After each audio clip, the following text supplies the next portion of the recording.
नमस्कार, मी राधा स्वागत करते तुमचं राधास मॅजिक किचन या आपल्या यूट्यूब चॅनेलवर। तर आज आपण पाहणार आहोत शेवगा वापरून एक भन्नाट रेसिपी।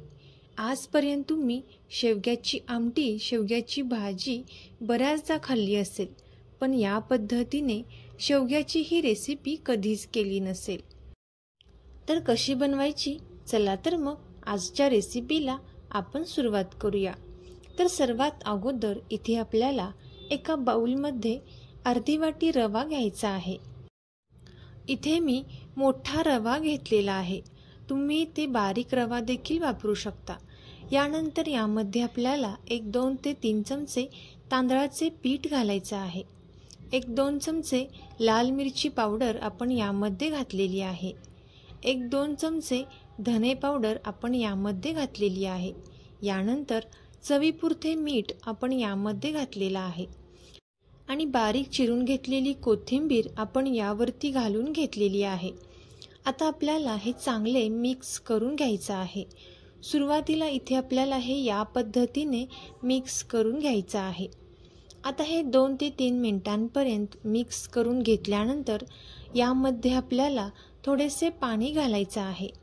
पाण्याचा वापर इथे आपल्याला हळूहळू करायचा आहे। पाणी यामध्ये आपल्याला एकदम जास्त असे घालायचं नाही। आता अगदी थोडेसे पाणी घालून पाहू शकता तुम्ही, या पद्धतीने इथे आपण हे चांगले मिक्स करून घेतलेलं आहे। आता यानंतर यामध्ये आपल्याला एक 10 ते 12 शेवग्याची शेंग चिरून आपल्याला यामध्ये घालून घ्यायची आहे आणि हे चांगले मिक्स करून घ्यायचं आहे। आता यावरती आपण गरजेनुसार पाण्याचा वापर करत हे चांगले मिक्स करून घेणार आहोत।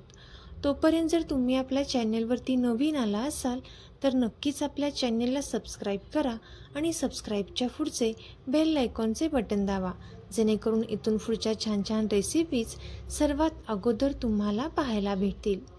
आता इथे मी हे चांगले मिक्स करून घेतलेलं आहे। आता इथे आपण एक शेंग घेऊन यावरती हे मिश्रण या पद्धतीने लावून घ्यायचं आहे। पाहू शकता तुम्ही, व्हिडिओत दाखवल्याप्रमाणे इथे आपल्याला हे मिश्रण यावरती लावायचं आहे। आता इथे मी याच पद्धतीने सर्व शेंगांना हे मिश्रण छान असे लावून घेतलेलं आहे। आता इथे मी एका साईडला एका पॅनमध्ये तेल गरम करण्यासाठी ठेवलेलं आहे। तेल छान गरम झाल्यानंतर यामध्ये आपल्याला या शेंग ज्या आहेत त्या या पद्धतीने ठेवून द्यायच्या आहेत। आता तुम्ही इथे शेवग्याची शेंग ही वाफवून घेतली आणि या पद्धतीने वरून हे मिश्रण लावून घेतलं तरी सुद्धा चालेल। इथे मी ही शेंग वाफवून न घेता डायरेक्ट आपण इथे यावरती हे मिश्रण लावून घेतलेलं आहे। आता एक 3 ते 4 मिनिटांपर्यंत आपल्याला हे मंद आचेवरती छान असे तळून घ्यायचं आहे आणि एका चमच्याच्या सहाय्याने इथे आपण हे या पद्धतीने पलटी करून घेणार आहोत।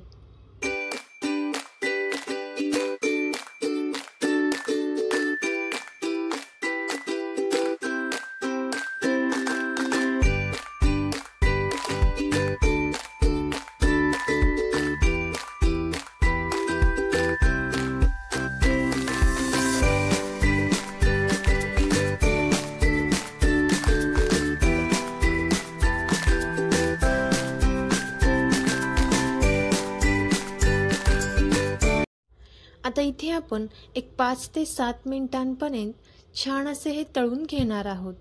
जोपर्यंत शेवग्याच्या शेंगेचा कलर हा चेंज होत नाही तोपर्यंत इथे आपल्याला हे तळून घ्यायचं आहे, जेणेकरून शेंग जी आहे ती आतून छान अशी तळली जाईल आणि मऊ अशी होईल। आता इथे आपण ही शेंग काढून घेणार आहोत। आता यानंतर इथे आपण याच पद्धतीने बाकीच्या सुद्धा सर्व शेंगा या तळून घेणार आहोत। आता इथे आपण या तळलेल्या शेंगा एका प्लेटमध्ये काढलेल्या आहेत। यावरती आपण तळून घेतलेला कढीपत्ता घालून घेणार आहोत आणि बारीक चिरून घेतलेली कोथिंबीर सुद्धा यावरती आपल्याला घालून घ्यायची आहे। तर तुम्ही सुद्धा याच पद्धतीने ही शेवग्याची रेसिपी नक्की ट्राय करून पहा आणि कशी झाली ती कमेंट करून नक्की सांगा। तुम्हाला जर ही रेसिपी आवडली असेल तर नक्कीच ही रेसिपी आपले मित्रमैत्रिणी आणि नातेवाईकांसोबत शेअर करा।